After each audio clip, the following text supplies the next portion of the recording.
আরে বাবা চকলেট, তুমি না আমেরিকা থাকো, তোর দেশে কবে আসলা? এই তো আঙ্কেল 2 দিন হয়ে বাড়ি আসলাম। আচ্ছা, তুমি যে আমেরিকা থেকে পড়ালেখা করো, তুমি কি হোস্টেলে থাকো নাকি অন্য কোথাও থাকো? আঙ্কেলের যে কথা, আমি হোস্টেলে থাকবো কেন? ওইখানে তো আমার বাবা আমার জায়গা কিনে বাড়ি করে দিছে। এই তুমি এসব কি বলতেছো? আমেরিকার মতন জায়গায় তোমার বাবা জায়গা কিনছে? তোমার বাপে না পিয়নের চাকরি করে, তাও এখানে কোন জায়গায় বাড়ি করছে?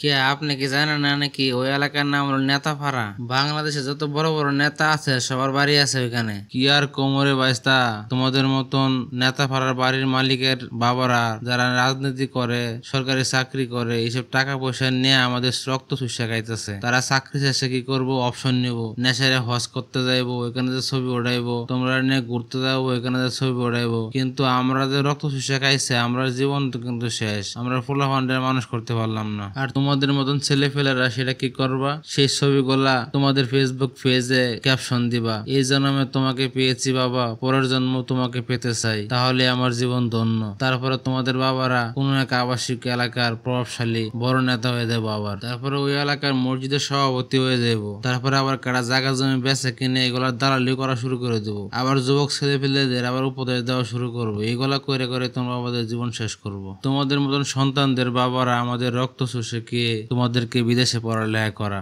বিদেশ যাওয়ার সময় তোমরা তোমার বাবার পাশে দাঁড়ায় একটা ছবি ওড়াইয়া কান্নার একটা ইমোজি দিয়ে ছবি পোস্ট করে দেবা, কোনো ক্যাপশন লাগবে না। তোমাদের এই ছবি পোস্ট দেখে কিছু চাট্টকার নেতা আছে যারা পাও 4 টাকা সব সময়, তারা তোমাদের কমেন্টে সুন্দর সুন্দর কমেন্টস করবে এবং তেল মারার ইমোজি দিবে। কিছুদিন পরে যখন তোমার বাবার দেশের থেকে আবার তোমার সাথে দেখা করতে যাইবো, তোমরা এমন ভাবে কান্নার অভিনয় করা শুরু করবা, মনে হয় তোমার বাবার সাথে আজকে 50 বছর ধরে দেখা হয় না। তারপরে তোমরা আবার এই ছবি ফেসবুকে পোস্ট করবা। ফেসবুকে যারা দেখবো তারা মনে করো পৃথিবীর মধ্যে সবচেয়ে বেশি ভালোবাসা মনে তোমার বাপ ছেলের মধ্যে। তোমাদের মতন বড় বড় নেতাদের আর চাকরিজীবীদের বাবারা যখন আমাদের পাইকার পাছা মেরে সেই টাকা দিয়ে এসি কিনে, এসি গাড়ি কিনে যখন তোমরা গায়ের মধ্যে ঠান্ডা হাওয়া বাতাস লাগায় ঘুরবা, ঠিক সেই সময় আমার গ্রামেতে আমার সন্তানেরা গরমের মধ্যে, বৃষ্টির মধ্যে আডু পানি ভাঙ্গা ফেক কাদার মধ্যে গরমে ঘাইমে একাকার হইয়া তার বাবার আবিষ্কার করবে। তারা মনে মনে ভাববে পৃথিবীর সবচেয়ে ব্যর্থ বাবা হলো আমাদের বাবা। আর তোমাদের কারণে সেই ব্যর্থ বাবাদের কাতারে আমিও একজন। আমার সংসার চালাতে কষ্ট হয়, তাই মায়ের পান খাওয়া কমিয়ে দিয়েছি। বউকে একটি করে গোলাপ ফুলতাম, সেটাও এখন দেই না। আমার সন্তান মাঝে মধ্যে কিছু না কিছু খেতে চাইতো চকলেট, সেগুলো এখন দিতে পারি না। আমার মেয়ের আমি মিথ্যা সান্ত্বনা দিই,